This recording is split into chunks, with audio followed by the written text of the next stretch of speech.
CPDM members of parliament abandoned the glass house, that is at the National Assembly Thursday, as SDF MPs in an unprecedented move brandish peace plans, calling on the inclusion of the Anglophone crisis on the agenda. The MPs, that is from the Cameroon People's Democratic Movement political party, had to move away from the glass house. SDF MPs say until the Anglophone crisis is included on the agenda, peace will reign. Until that is the lone headline.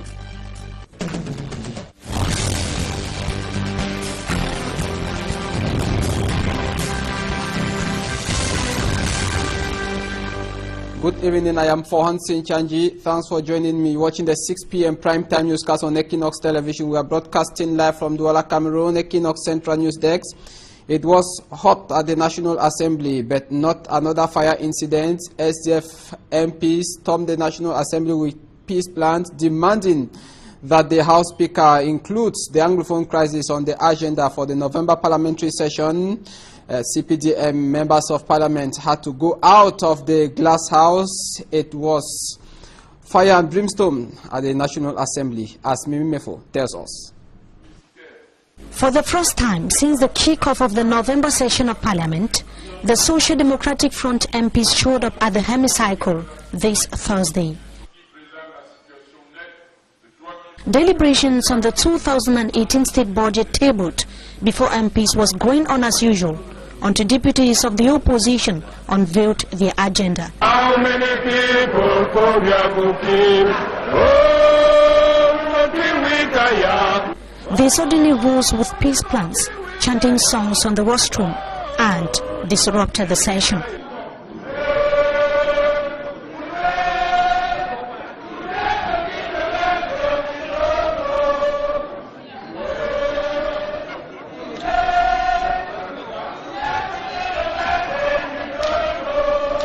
How many people for your cooking? Deputies of the ruling CPDM, including the President of the National Assembly, members of government who were present in reaction, left the chamber to unknown destinations. In a deserted hall, the SDF MP said that they are not giving up and that they would take the National Assembly hostage until the Anglophone crisis is addressed. We are here as SDF parliamentarians who are still seated and waiting for the government, waiting for the Speaker to come back. Let us put the issue of the Anglophones on the table of this House. We cannot have people in the Northwest and Southwest suffering now for more than 1 year. We left Yaoundé here when this crisis started, went to Boya, went to Bamenda, went to Boya. We have forwarded memos at the level of the party, at the level of the National Assembly. We have spoken, and nobody seems to care. In disrupting the parliamentary session, the Social Democratic Front MPs are simply keeping an earlier made promise. The people's representatives are holding firm to their conviction that legislative business cannot go on as usual when massive arrest, torture and suffering continue in Anglophone regions of the country. They're killing people in Norwest every day. Children are dying. People are suffering. There are massive arrest, torture ongoing even as we are talking.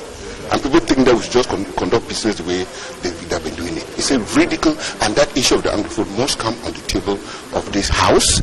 And we want complete and total dialogue at all levels. Let the dialogue that the Anglophones are talking about be convened for Cameroonians to sit on one table, one round table, and talk about the future of this nation. To the Social Democratic Front, the Anglophone crisis is the result of a destroyed system, and only a meaningful dialogue can address the current situation. Let them be honest enough to understand that historically, in 1961, there were two Cameroons, West Cameroon, Southern Cameroon, and East Cameroon. They came together under the federated system. And it's that system which was destroyed that has led to this crisis. And we're talking about an issue that we have created that we can solve, and people want to pretend that they cannot solve it. It's a lie. We are going to remain here until that issue is handled on the floor of this House and out of this House. In English. We are remaining here. So, Honorable Consumer.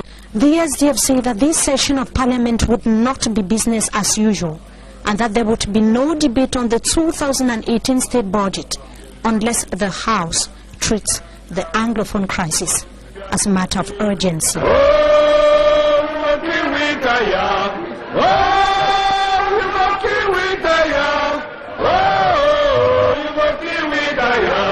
How many people will kill?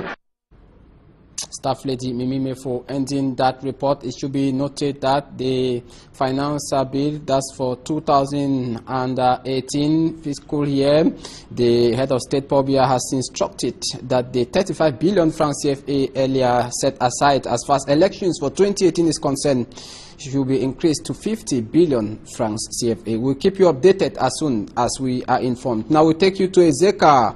It is the chief town of the Nyong and Kele division to discover just how the people discovered gold recently and how they are moving about their daily activities. Gold exploitation is fast-growing steam in Ezeka. Babila Jonathan tells us the economy is also booming. Men, women, and young people in the search for gold in Ezeka, in the Nyong and Kele division, central region of Cameroon. After news of the presence of gold below the earth's surface in the heart of the town began to spread, hundreds of persons began trooping in, invading different sites for exploitation alongside some local inhabitants. Within a time period of close to 2 months, more than 2,000 Cameroonians and foreigners have entered Ezeka from different parts of Cameroon and some neighboring countries in search for the precious stones. Day and night, they invade the different sites, at least 4 identified for now, at the entrance of the town, behind the Ezeka Technical High School and around Lac de Maïmatip. After obtaining authorization from the Divisional Delegation of Mines, Industries and Technological Development for the Nyong and Kele division, exploiters are put through an identification process by traditional authorities. Pour commencer, on doit d'abord remplir les formalités de la chefferie. This is followed by negotiations, first with the chief of Ezeka and then landowners. On trouve celui qui a le terrain, on s'entend si on peut acheter ou bien si. At the different sites, the miners have dug and scattered soil over large portions of land, even blocking the way for those going to their farms. Il y a même plus le passage ici, mon frère. He is the man who made public the presence of gold in Ezeka after a certain inhabitant is said to have been exploiting in hiding for 3 years now. Sometimes the ghost stand here, you see people different, then they come drive and say una commode. Many of those involved in gold exploitation in Ezeka today face several challenges, especially those from other parts of the country and foreigners. Il y a 3 niveaux. Le premier niveau, c'est le décapage. He tells us that to get the target, they have to scrap off 3 layers of soil. Some have fabricated and established at the different sites locally gold exploitation machines functioning with the aid of motor pumps. And this exploitation method requires division of labor. Some dig the soil, others use spade to pour the soil into this box, and others stir the soil while the motor pump pumps water into the wooden box, sending out mud. And this facilitates the process of separating gold from soil and stones. Ils peuvent toucher même 10 grammes par jour. And with this machine, they can harvest about 10 grams a day. Et quand on lave avec les petites assiettes, donc avec les longs tomes. While those using small silver bowls can extract over 5 grams depending on how rich is the site. Le gramme maintenant, il y a les acheteurs qui prennent à 22 000. Il y a The les gramme acheteurs is qui sold prennent at 22 to 23,000 francs CFA. au niveau des écarts. As this activity gains steam, Ezeka is fast becoming a trade hub, while the increasing influx of persons into the locality is creating lodging problems as the number of lodging facilities in the area is very limited. Babila Jonathan, I hope you equally came back with a precious gold from Ezeka, Nyongwankele Division. Thanks for that report. We now take you to the Southwest Regional Capital, Boya, where the University of Boya has held its orientation to receive students, that is freshmen, for the academic year 2017-2018. It came on the wake of a board of directors meeting which saw the adoption of a budget of 9 billion francs CFA for this year. Derek Jato reports from Boya. The University of Boya has launched its general orientation program, known here as Freshman Welcome Week. This program is principally to guide newly admitted students on the communication platforms of the University of Boya, student life on campus, student services and complaint procedures, among others. Launching the 2017-2018 orientation program, the University of Boya Vice Chancellor, Professor Horace Manga, after an interacting session with the students, sounded positive, especially on the number of students that have been admitted in the University of Boya this year. We are talking about more than 4,000 students. Much more than we expected. Many more than we expected. To us, that's positive. This orientation program is coming days after the University of Boya Council meeting to examine the administrative and management accounts of the 2016 financial year, and which was chaired by the Pro-Chancellor, Professor Ako Edward Orban. Basically, we had about 9 billion francs in 2016, and about 89% of that was spent. The Council has approved the management and budget accounts of the University of Boya for being the true reflection of all of the financial transactions that were done during that period. By the University of Boya academic calendar, the 2017-2018 academic year start November 27, 2017.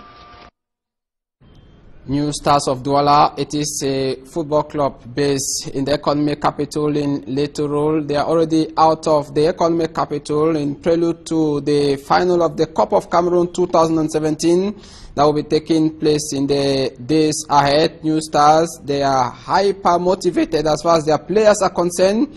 They will be clashing with UMS of Loom, and New Stars will be playing the second final of the Cup of Cameroon. Smart Njikan Gabriel. After several weeks of training at the Douala Reunification Stadium, New Stars of Douala combat set for the Cup of Cameroon finals, whose date remains top secret. At the club's headquarters in the Congo neighborhood of the Douala 2 municipality, Thursday, the team was packing its luggages to move over to Yaoundé as they await the announcement of the date for the Cup finals. One of the club's midfield maestros say they are confident and are set for the Cup finals. We are very confident because if we are today be able to arrive to the finals is because we've been working very hard and we've merit our position. So we hope we are going to Yaoundé for a victory. We are not going to Yaoundé to fight a lost battle. We hope we are going to be victorious. Ako Ari, however, is counting much on the 12 man, which are the supporters. We hope everybody they are going to come in their numbers in order to support us, because New Stars is going to represent Douala. So if Douala is there to help New Stars be able to be victorious, it is going to be a very positive one for us. Team's head coach Jam Noha says it's time to concentrate to enable them tackle a team that took away 4 points from them during their League One campaign this season. Il faudra un effort de réfléchir progressivement pour éviter de se faire surprendre encore une fois de plus contre elle. Les garçons sont conscients de cet enjeu-là. It will be the second appearance of New Stars at the finals of the Cameroon Cup, which they lost in their first outing in 2012. And for the 2017 edition, New Stars will tackle UMS of Loom in a Littoral regional derby.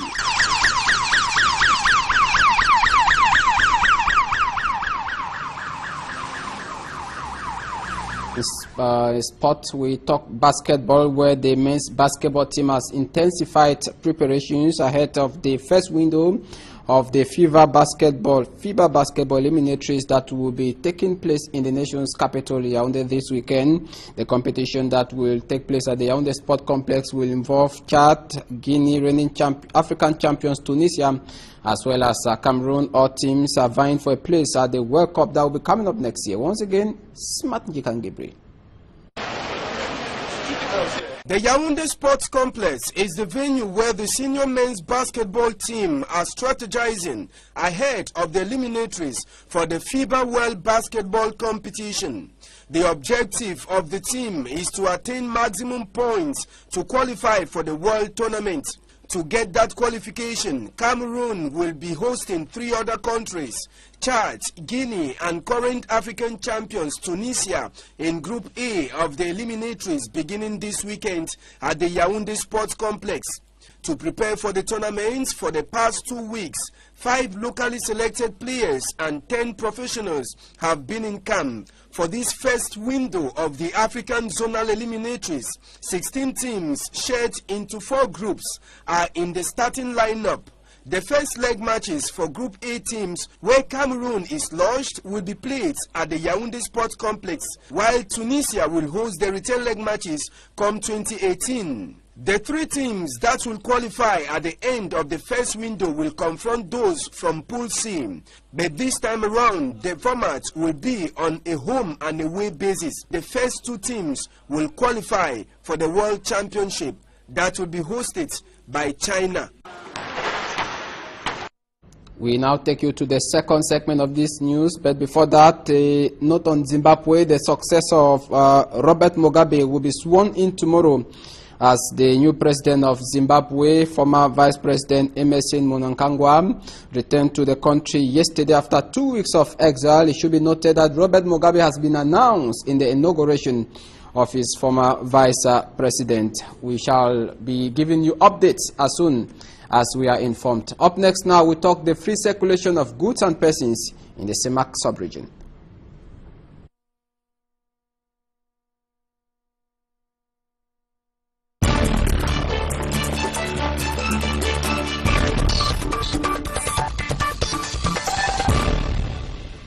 Good evening. My guest tonight is Barrister Mpanda Epanti. Good evening, Barrister. Good evening, sir.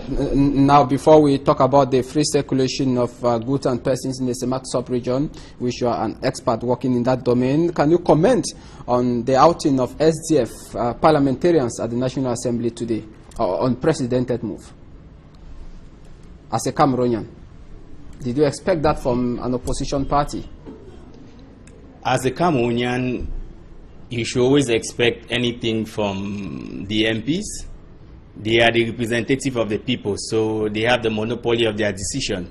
So if they took the decision to do what they did today, then they should be responsible for it towards their citizens. You know, Cameroonians have always been saying that opposition MPs are not usually very proactive when it comes to engaging into actions like what we saw today. It is unprecedented in the history of Cameroon's National Assembly. Yeah, there's always a beginning to everything. So if the MPs decided to take this move today, then they have a reason for doing so. So at least they are doing it for their people. All right. Now, let's talk about the free circulation of goods and persons in the Semak sub-region. Recently, there were some information that the Cameroon's ambassador to Equatorial Guinea has continued receiving money for visas as far as circulation is concerned. Meantime, the head of state, after attending the extraordinary summit that took place recently in Chad, signed a circular or a decree stipulating that all the borders should be free as far as these neighboring countries are concerned. Now, how is the situation on the ground? You are a member of the Global Shapers. The free movement of people and goods permits Africans and most of the citizens of the member states to move from one country to another freely without having to pay all the dues that are required at the borders. We know recently the head of states actually implemented a decision that was passed long time ago. They actually, through a circular and different acts, insisted on their different authorities on the measures to take for the proper implementation of the free movement of people and goods. Yes, we know it's going to take some time, but we know in a very, very short while it will be very effective. How is the situation on the ground now? You who is following up development of this, how is the situation on the ground? Citizens still face some difficulties crossing one border to another, but as I rightly said, with time, everything will be easy for them to go from one place to another. Now, what could be the benefit of this move to countries or to citizens of these countries? The benefit of this move is it will permit Cameroonians, for example, who don't travel a lot, to move across the different borders and meet their other African counterparts and understand their culture economically. It will permit the growth, the economic growth of the CEMAC countries. Cameroonians will be able to easily sell their goods to different CEMAC countries, although it's limited only to CEMAC countries. If it was to a larger community like the Central Africa region, it would have been very beneficial. But at least it's a first step, and we must applaud the first step taken by the CEMAC head of state after a very difficult and long moment with the security challenges we all know about. Now, if we invited you, yes, because tomorrow some experts will be converging on Douala to discuss on that. What will they say new as far as this situation is concerned? What will be new on the table? As I rightly said earlier ago, the experts are converging from different African countries, not only from the CEMAC countries, because during the World Economic Forum in Africa in May, it was noticed that inter-African trade, that's trade between African countries, account only for 14%. It means we Africans don't trade amongst ourselves, but we trade more with the West and different parts of the world. Then what is the problem? All the experts will be converging tomorrow to discuss on how we can increase trade between the different African countries, not only amongst the sub-regional organizations or the regional organization, but to attain a continental free trade zone according to the AU agenda of 2063. We know that the conditions put in place are not that easy. Talking easily like this can go by, but the conditions practically, how can that be possible? You know, each country has its laws that are put in place. How can that be possible? And that's why the AU is a central organization that regroups or that brings all the countries together. So the AU develops laws based and taking into consideration the different aspects in the different countries. That's why I said the experts will be meeting to discuss on the AU agenda on the continental free trade zone. How do we attain a continental free trade zone wherein a Cameroonian can take his goods, cross the Nigerian border, go to Congo, go to South Africa using the roads, not necessarily the sea, not necessarily through sea or air, but using the roads. It will permit us to easily sell our goods, economic growth for Africa, increase cultural understanding. Because what we noticed in Durban recently is most Africans don't know themselves, and it's very strange. Some Africans don't feel like they're Africans. So it's some sort of a cultural understanding too, which is going to spur. Now, the issue of slave trade is coming in again, modern slavery. How can that be possible when such activities continue to prevail on the African continent? Can this be an obstacle to what you are talking about, slavery? Yes. Because this can actually scare most Africans into going into some of those countries.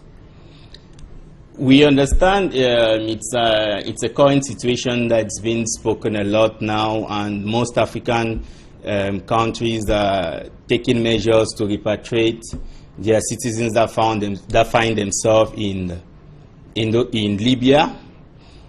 Those are some of the hurdles we face in terms of regional integration, where people will be scared to move from one border to another. But I'm sure the security forces in the different countries will take the necessary measures to guarantee the movement of people from one country to another. Okay. Now, to the man on the street who is following you now, or somebody who wants to begin a business, start a business, and who wants to travel, you know, it's not a day's job. So how can that be possible? Or somebody who a starter, let me say a startup, business that is just beginning, you know. The Cameroonian government has put in place several measures to facilitate the creation of a business in Cameroon. Mm-hmm. All you need to do is to go to a one-stop shop and you have all the formalities, the requirements. It's very simple. Within 72 hours, you can get your company already started. After getting that company, how do you travel now? I'm not going into what we are talking about. Does it mean that is a travel, or does a travel limit itself to someone who has been in business for take 2, 3 years, 4, 5 years?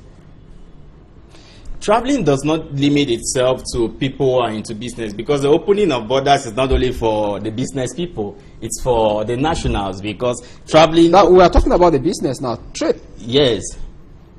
But to do trade with another country, it will permit you, a startup who starts up his business in Cameroon, will be able to travel to a neighboring country maybe. So there are no special regulations are put in place? No special regulations put in place for those set of people? For startups to travel? Yes. No, there's no special regulation for startups to travel from one country to another. Okay. Startups, in law, we have the moral person and the natural person, that's fiscal person, me and you. So they are all persons legally considered by law. So the opening of borders for the movement of people, it's the movement of the fiscal people, who we are, and the moral person. What does it mean? It means the startup can decide to go create another company in a different country freely, and all the measures are taken, but respecting the specific regulations in each country. Okay, that's what I was talking about. Because of longevity, you know, there are certain businesses that other countries might accept because you have been there for about 5 years. That's what I'm talking about. And maybe somebody who is just beginning, 2 months, 3 months, might not have that credibility in front of international business partners. That's what I'm talking about. Yeah, it's it has a lot to do with exposure and mastery of what you are into and what you're doing, because you don't just venture into any business without doing market studies and analyzing the legal and the fiscal regulations that are applicable in the context, because it doesn't suffice to get up and set up a business. But then there are certain measures you have to take, protective measures you have to take. And ideas are very paramount, but little do people know how to protect their ideas. Mm-hmm. Okay. Because another thing a startup could do, okay, is to protect the idea. Another thing as a startup could do, okay, is to use big data analysis. Okay. To analyze the data in its market, to be able to know, to be able to know. That one definitely will be a topic of another day, because we are fast running out of time. It was a pleasure having you here, Barrister Panda Epanti of the Global Shapers. A pleasure being with you. Thank you very much. It was equally a pleasure being with you in tonight's edition of the news, the 6 p.m. prime time newscast on Equinox Television. Good night. Good night.